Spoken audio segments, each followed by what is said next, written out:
Assalamu alaikum wa rahmatullah. Today we are meeting our brother Ibrahim Rasul. Ibrahim Rasul has been a politician, a diplomat, and of course he's a great intellectual. And the current موازين program is trying to figure out a lot about how to understand the world and today's conflict that is taking place between the Ukrainians and the Russians and its impact on us in the Middle East and in the Islamic world.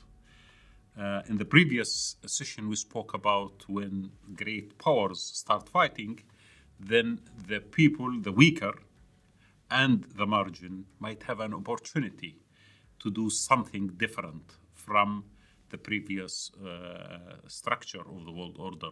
And today we are going to reflect on this matter with Brother Ibrahim from his own experience and his own also intellectual perspective about the philosophy of conflict that is, in a way or another, shaping our perception of international relations and international balance of power. So my first question to you, after I welcome you to this show, is actually the following. Is it better for us in this part of the world to see the West dominating or to wait for the Russians and the Chinese to become the dominant, powerful actor in the world? Or maybe this is a wrong question. I think it's the wrong question. I think it's the instinctive question. You see two sides in a war, you feel the need to choose one side. I think sometimes you've got to choose your own side. But it often means you've got to define what that side is. That side may have at its core a Muslim world that has been deeply troubled. It has been troubled by the way in which the Sykes-Picot had drawn up the map in 1916, by the way imperialism and colonialism had dealt with the Muslim world, in which the West's interests were paramount and subjected the Muslim world to an absence of values such as participation, inclusion, human rights and freedom and so forth, and that we've been subjected to conflict for the last 70 years as a Muslim world. So that may be the inner circle. But we are not the only victims of the world at this moment. We also have other victims who are largely darker skinned, who are largely from Africa or have a connection to Africa and Asia, and who have been at the receiving end of the worst that globalization has had to give, and the worst of poverty and inequality that exists. And so I think that when the superpowers are in conflict, it will have consequences for us, but we must salvage out of that conflict something that will be sustainable for us into the long term. And that is why I'm very fascinated by the question of whether we are in a current interregnum, this pause in history, this window that has opened up in history when the two superpowers are exhausted. Russia is on its last legs and it's trying to fight for its security and stopping NATO bases in the Ukraine. America has withdrawn inelegantly from Afghanistan. It's 21 trillion in debt. It doesn't have a balanced budget. It's printing money. Its people are war weary and have no appetite for war. And so when the two superpowers are in that state, then we have to ask ourselves not which one to choose, whose side to be on. We have to ask ourselves, is this the opportunity for the middle world to emerge on its own terms? It then means, what are our terms that we want to enter this interregnum with and want to emerge from the interregnum, so that when the superpowers have restored themselves, that they will find a third power that is strong, assertive, clear about what it wants, and on its way to achieve those kind of goals. So this third power, the middle world that you are describing, is based on what? Is it a religious bloc? Is it a value-centered one? Is it interest-based one? How would we define the intellectual and philosophical paradigm that might generate this or support this center of power? I think that it is essentially values-driven. Some of those values may be derived from the religious experiences of people, some of it from the suffering that people have had and have wanted a better world, some of it from the remnants of a more egalitarian ideology that has failed when it had formal power before. But I think that we need to create an emergent power, a third power that could fill the gap and populate the discourse with values, because the superpowers are exactly weak because they've prioritized their interests and have subjected their values to their interests. And therefore, we need to say that there must be a place for values in this world. Values are not weak. Values are the essential, strong foundation from which to pursue your interests in a way that doesn't deny the values and the interests of others, that doesn't need victims for you to survive. And so I take my perspective on this interregnum very much from the Quran and the Sunnah of our beloved Prophet, on whom be peace. And I was always fascinated sitting in prison, in Pollsmoor prison, where Nelson Mandela was also a prisoner, reading Surah to Rum, the Roman Empire. And I wondered, why was it necessary for the Prophet to receive revelation, the equivalent of breaking news? Almost like in the midst of everything the Prophet is doing, he is told, Rome has been vanquished, Ghulibatir Rum, in a place not far from here. It says, but Rome will recover soon. And on that day when Rome recovers, then will the believers be happy. And I thought, this is strange.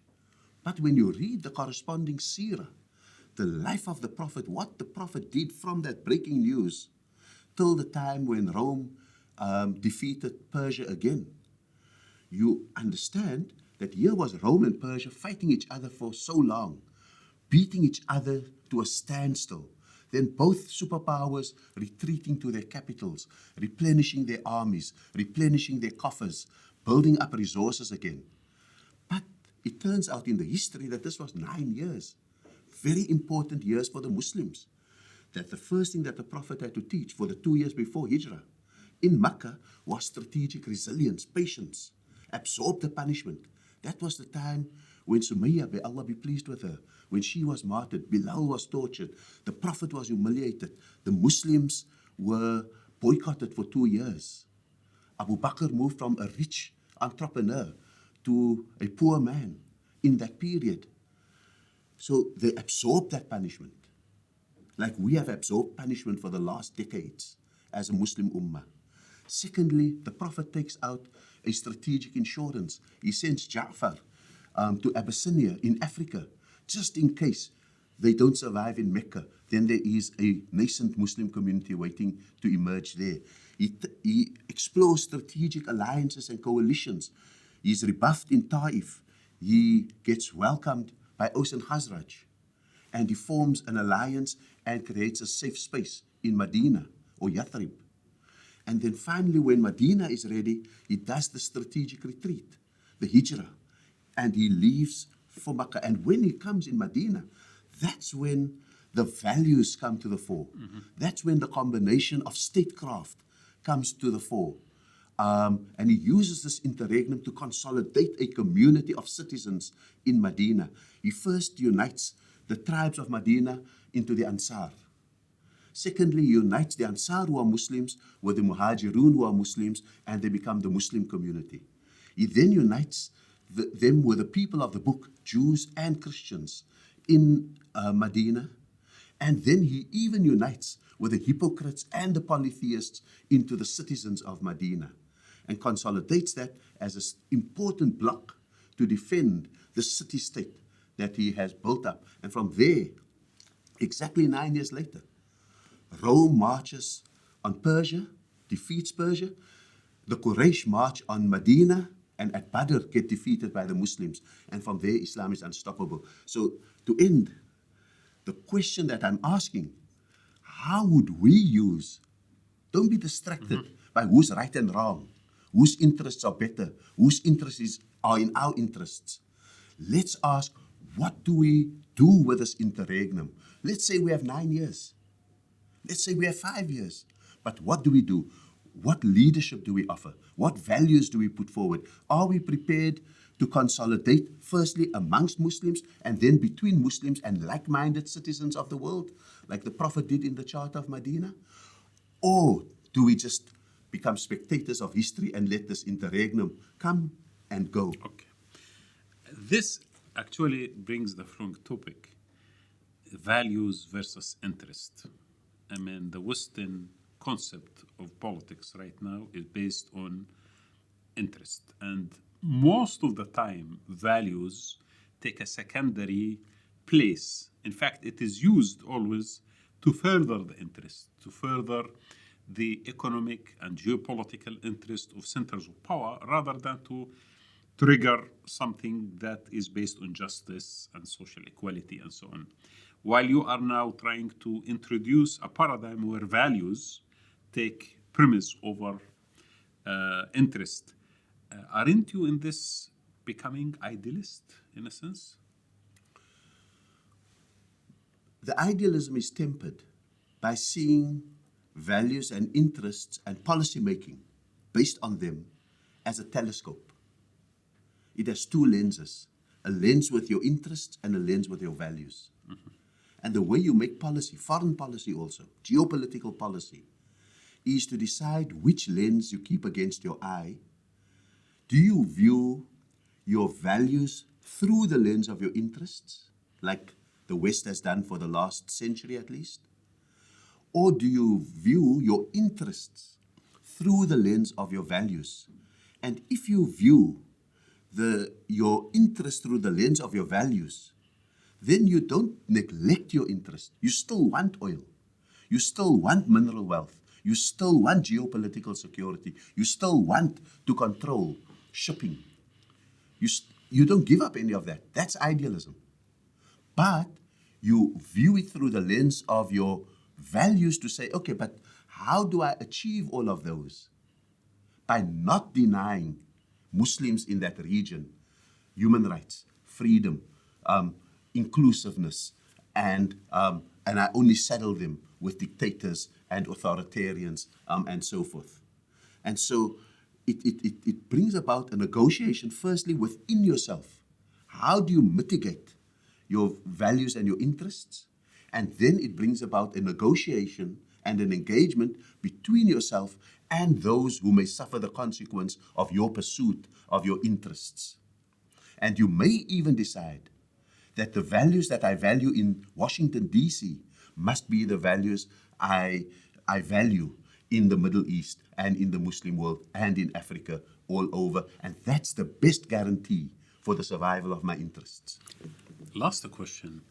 Do you see the current crisis between the Russians and the West a window for us in the Muslim world to rethink our approach to the world and to go beyond the concept of Islamic or Muslim Ummah into a universal international coalition or even alliance for justice and equality and much better world?